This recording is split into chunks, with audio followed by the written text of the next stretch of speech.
नमस्कार साथियों, आज हमारे साथ जींद शहर की एक जानी मानी हस्ती, जी हाँ, मैं बात कर रहा हूँ महावीर कंप्यूटर जी की, और उनके साथ हमारे मित्र साहब हैं। और जो पिछले काफ़ी समय से व्यापारियों की आवाज़ को अलग अलग प्लेटफॉर्म्स पे उठाते रहे हैं। सिर्फ उठाया नहीं दोस्तों, उनके प्रॉब्लम्स को लेकर के काफ़ी आगे बढ़कर उसका समाधान, फिर वो चाहे किसी भी दल की सरकार रही हो, महावीर कंप्यूटर जी एक संघर्षशील नेता के रूप में उभर कर आए हैं। तो आज हम उन्हीं से जानते हैं इन चुनावों के बारे में। नमस्कार महावीर कंप्यूटर जी। नमस्कार, आपके चैनल का भी धन्यवाद है और जो भी दर्शक देख रहे हैं उनको भी हाथ जोड़ के नमस्कार। तो कंप्यूटर जी, अभी पूरे शहर में अलग अलग जो जगह है उसके माध्यम से पता लगा कि कल एक कार्यक्रम कांग्रेस पार्टी की तरफ से किया जा रहा है दीपेंद्र हुड्डा जी के द्वारा, उसके बारे में आप बताइए सर। कल माननीय हमारे लोकप्रिय सांसद दीपेंद्र हुड्डा जी आएंगे जी और ये पद यात्रा है। जी सर। और इस पद यात्रा का टाइटल है हरियाणा मांगे हिसाब। जी सर। क्योंकि आपने पता होगा बीजेपी सरकार की जो जनविरोधी नीतियों से पूरा प्रदेश हताश और निराश है, सभी वर्ग निराश हैं, तो जनता हिसाब मांग रही है। तो इस पद यात्रा, ये जो डीआरडी की मार्केट है जी, वहाँ से इसका श्री गणेश है और ये वहाँ से चल के बस स्टैंड से ये गुआना रोड से ये रानी तालाब होते हुए पालिका बाजार, फिर टाउन हॉल होते हुए रामरा गेट साड़ी मार्केट होते हुए इसका समापन रामरा गेट चौक पे। महावीर कंप्यूटर जी, पिछले काफ़ी समय से, बल्कि कहूँ एक दशक से, आप व्यापारियों की आवाज़ को उठाते रहे हैं। सिर्फ उठाया ही नहीं, आपने अलग अलग प्लेटफॉर्म्स के माध्यम से उनको समाधान भी करवाया है। तो अभी का क्या रुझान रहेगा कि क्या हम महावीर कंप्यूटर जी विधानसभा चुनाव की तरफ जा रही हैं? बिल्कुल, चुनाव का माहौल है। जी सर। काफ़ी लोग तैयारियां कर रहे हैं। जी सर। ठीक है ना। आपने संघर्ष की व्यापारियों की बात की, देखो मैं एक बात आपसे बताना चाहूँ। जब आंदोलन हुए जी, चाहे व्यापारी का था, चाहे किसान का था, चाहे कर्मचारियों का था, चाहे मजदूरों का था, जी सर, हर आंदोलन में हमने बढ़ चढ़कर हिस्सा लिया। जी सर। तो व्यापारियों को जो दिक्कतें आई, जी, चाहे अधिकारियों की अफसरशाही हावी होने की बात आई, उसके लिए हमने संघर्ष किया।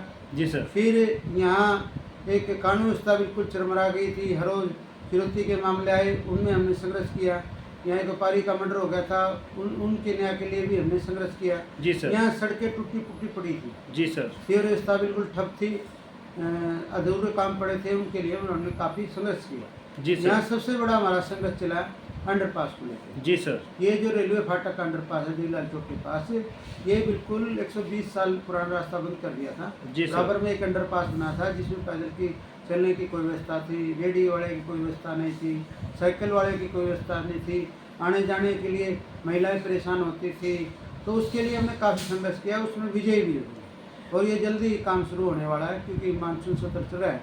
20-25 दिन में इसका खुदाई का काम शुरू हो जाएगा जी। और जो भी हमने आंदोलन किया राजकुमार जी, हमने वो आंदोलन जीते, चाहे अधिकारियों के खिलाफ किया उसमें जीत हुई, चाहे हमने अपराधियों के खिलाफ किया उसमें जीत हुई, चाहे सड़कों के लेके व्यवस्था को लेके हमने आंदोलन किए, चाहे सीवर को लेके किए, उसमें हमारी विजय हुई है। तो कंप्यूटर जी, एक चीज़ हमारे दर्शक जानना चाहते हैं कि ये जो सभी कार्य अभी आपने गिनवाए, ये सामान्य तौर पर एक पार्टी के नहीं, एक सरकार के होते हैं, एक विधायक के होते हैं। तो हमारे महावीर कंप्यूटर जी को कांग्रेस पार्टी इतना समय क्यों ले रही है विधायक बनाने के लिए? देखो मैं एक बात जी, देखो जो सत्ताधारी जी जी, मान लिया विधायक जी जी जी, देखो उन पे तो सरकार है, सरकार का हाथ भी है जी, तो उनका बनता था जी जी, लेकिन वो कोई हमारी जिनकी जनता की सूद नहीं ले रहे जी सर। तो वो ऐसा राम की राजनीति कर रहे हैं जी जी जी। तो काफी चर्चाएं भी इस विषय पे जी जी, लेकिन हमने एक पक्ष होने के नाते, एक व्यापार मंडल का अध्यक्ष होने के नाते जी, जो संगठन में प्रधान हूँ जी, उसके होने के नाते हमारे एक पीड़ा थी जी जी, क्यों नहीं हम इसके लिए संघर्ष करें जी। एक तो सत्ता में होते तो हम उस तरीके से काम कराते, सरकार से काम लेते, लेकिन विपक्ष का भी एक धर्म बनता है बराबर में खड़े रहना, तो इसलिए हम खड़े रहे।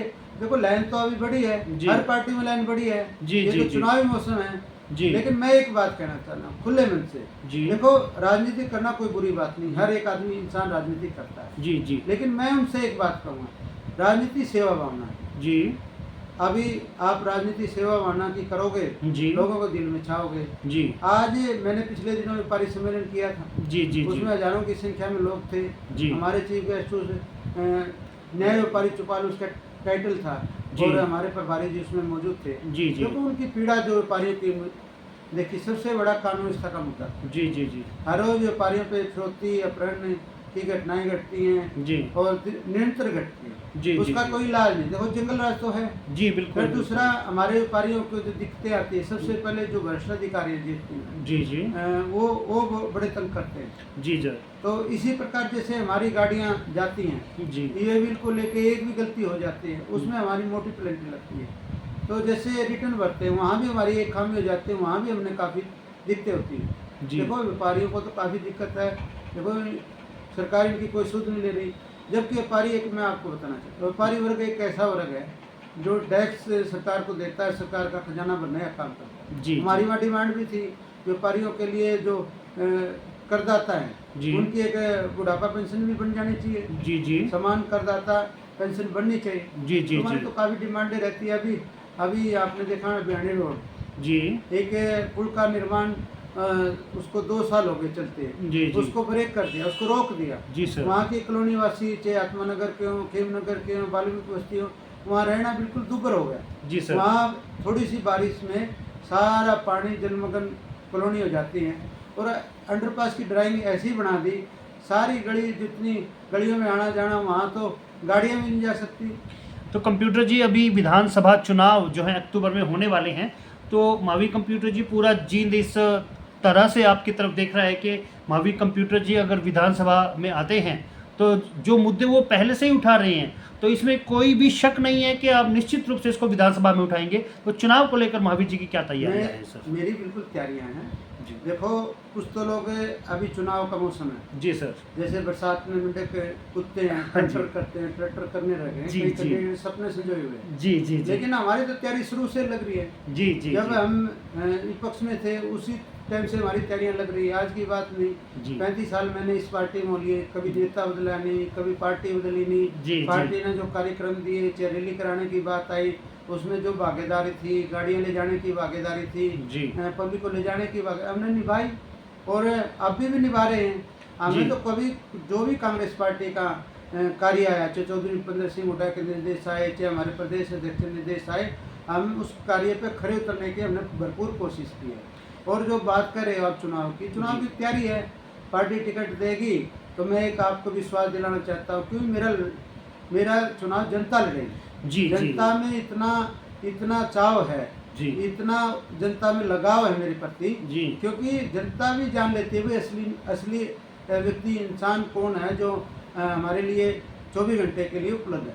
मैं 24 घंटे के लिए उपलब्ध हूँ। आधी रात में भी कोई मेरे को बुलाएगा किसी बात को लेके, किसी समस्या को लेके, अब हम उनका निदान करने के लिए एडी चोटी का हम जोर लगा देते हैं। तो अंत में सर एक छोटी सी अपील जनता से हो जाए सर इसको लेकर के। मैं जनता से एक अपील करूँगा, हमारी जींद हल्के की जनता है जी, देखो अभी गुमराह करने के लिए काफ़ी नेता आपके पास आए हैं जी, और मैं आपसे एक निवेदन करना चाहूँगा, उन नेताओं को एक बात आप जरूर पूछना, भाई जब फिरौती के मामले आए थे, जब कब थे आप, कौन सी जगह आप खड़े थे, किस आंदोलन में खड़े थे? जी, चाहे यहाँ मर्डर हुए किस आंदोलन में खड़े थे, यहाँ अफसरशाही हुई किस आंदोलन में खड़े थे? आप यहाँ हर रोज़ डकैती घटनाएं घटती थी, जब आप कहाँ थे? यहाँ किसान सरेआम 750 किसान शहीद हो गए और कितनी जाति सरकार ने की, कहाँ थे? यहाँ कर्मचारियों पर लाठियाँ बरसाई गई, उस आंदोलन में आपकी क्या भूमिका थी? देखो राजनीति को व्यापार नहीं बनाना चाहिए और लोग भी इस बात को समझ चुके हैं। मैं उनसे एक और निवेदन करूँगा, जनता से अपील करूँगा, मैं अपने प्राय को आप समझो जी। ऐसे व्यक्ति को जब आप आगे नहीं ले आओगे जो आपके लिए 24 घंटे की आपकी चौकीदारी करता है तो उसके हौसले निराश हो जाएंगे। आपका नुकसान है, उसका तो नुकसान नहीं, उसको उसमें तो जुनून है, आज भी वो तैयार है, कल भी वो तैयार है जी सर। ये मत समझे भाई मैं टिकट के लिए कर रहा हूँ सब, ये जजेजात टिकट की नहीं है, ये जजेजात ये है भाई आपका सच्चा हितैषी कौन है, आपकी कौन पैरवी कर सकता है, आपका कौन रखवाड़ा बन सकता है, आपके साथ कैसा व्यवहार होना चाहिए। ये एक नई शुरुआत मैंने की है। आज वो भाग रहे हैं, पहले तो लोग पानी भी नहीं पूछते थे, कोठी में जाने से लोग तरसते थे, मिलने से तरसते थे, सत्ता में लोगों को मौका मिला। आज स्वतंत्र के बाद कई विधायक भी बने, मंत्री भी बने, लेकिन जनता का अपमान करते थे जी सर, तो उनका व्यवहार बढ़िया नहीं था जी सर। तो अब नई राजनीति की शुरुआत हुई, नया बदलाव है, चौधरी प्रदीप सिंह हुड्डा के नेतृत्व में कांग्रेस पार्टी की सरकार बनेगी और बीजेपी जा रही है, कांग्रेस आ रही है। अब मैं लोगों से भी निवेदन करूँगा, देखो गुमराह की राजनीति करने वाली पार्टियाँ काफ़ी आएंगी, जात पात की राजनीति करने भी पार्टी आएंगी, ये भी मुद्दा आपके बीच में रहेगा, जाट नॉन जाट की जंग छेड़ने के लिए तैयार हो रहे हैं। लेकिन मैं उनसे निवेदन करूँगा जनता से, आप भ्रमित ना हो, आप काबिलियत को देखो। काबिलियत ये है जो आपके लिए काम करता है। जैसे चौधरी प्रदीप सिंह हुड्डा ने 10 साल में आपके लिए ऐतिहासिक कार्य किए, चाहे पारी वर्ग था, कर्मचारी वर्ग था, चाहे मजदूर वर्ग था, चाहे किसान वर्ग था। तो जो आदमी काम करता है और आपके लिए अभी संघर्ष कर रहे हैं जी। आप दोनों पार्टी, जो बीजेपी भी 10 साल की सत्ताधारी है और कांग्रेस पार्टी में चौधरी प्रदीप सिंह हुड्डा के 10 साल, मैं ज़्यादा पिछली बात नहीं करता, जो लोगों को पिछली बात याद नहीं रहती, मैं 62-70 साल की कोई फायदा नहीं जी। 10 साल का हुड्डा साहब का राज का काम उठा लो और 10 साल का बीजेपी का राज का काम उठा लो। आप जात पात में बिल्कुल ना भागो, चौधरी प्रदीप सिंह हुड्डा छत्तीसगढ़ आदमी को साथ लेके चलो। सर, हमारे चैनल से बात करने के लिए धन्यवाद। हमारी शुभकामनाएं आपके साथ है महावीर कंप्यूटर जी। जय हिंद, जय भारत।